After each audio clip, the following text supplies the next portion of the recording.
Armenian people from the Ottoman Empire.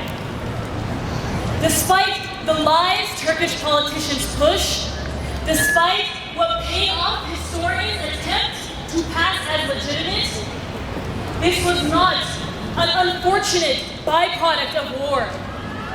This was not a temporary, regrettable relocation. This was not a necessary act to maintain security.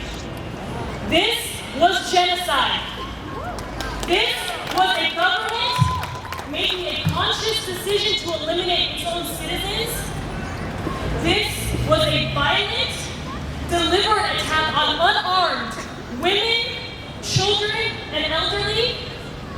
This was a predetermined mass murder against our ancestors, our mothers, our fathers, our brothers, our sisters.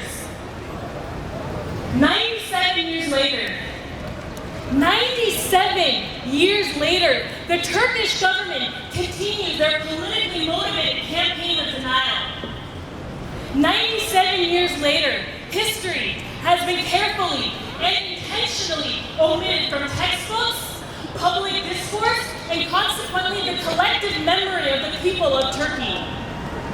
Whoa. However, among these attempts to recreate a new history void of any guilt or burden, there is a very real, growing group of individuals in Turkey questioning this officially sponsored government position, questioning the lies their government has been feeding them. And this group terrifies the leaders of Turkey precisely because they are questioning this superficially constructed monolithic image. Because the people are demanding the truth about their own past and the rights and freedoms of a democracy open and honest enough to accept it and do something about it.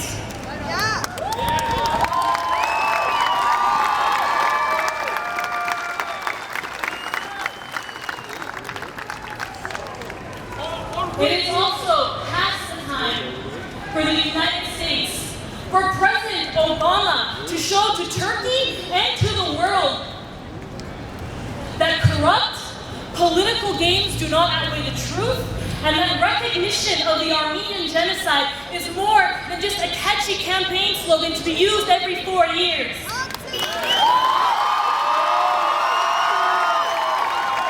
Recognition is not an Armenian issue. We do not demand recognition to affirm the truth. We demand recognition because in ignoring the lessons of the Armenian genocide, we left the door open for the cycle to continue with the Holocaust, Bosnia, Cambodia, Rwanda, Darfur. 1950 never again! 1950 never again! 1950 never again! 1950 never again! 1950 never again! I turn to all of you. Being the descendants of genocide survivors should no longer be a point of victimization, but one of empowerment. The very presence of every single one of us here, every church, every school, every Armenian center attests the very power and resilience of the Armenian people to survive, and we must use that strength to fight for our cause every single day of the year. Our work does not begin on April 24th. Our work does not end on April 24th.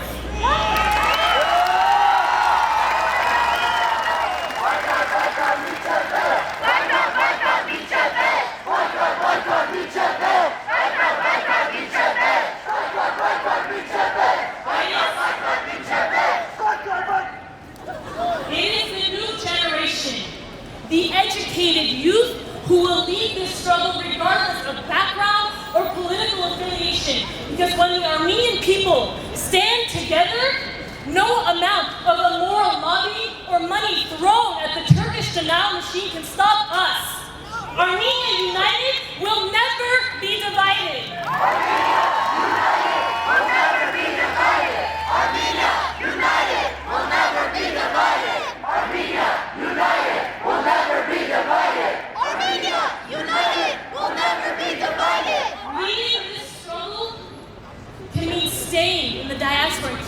culture, our identity alive. No matter your interest, be they political, social, cultural, economic, there is work to be done. We are few, yes. That is why every single one of us is vital to our progress as a people. We cannot stay in any one area of comfort simply because those methods worked in the past. We must continually adapt with newer, better research approaches.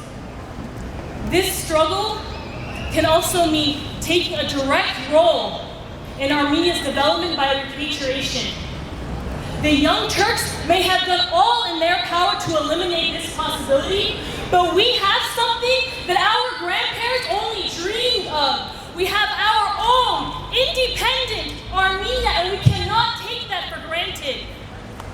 It is time for us to go make a concrete connection and a visible, tangible difference.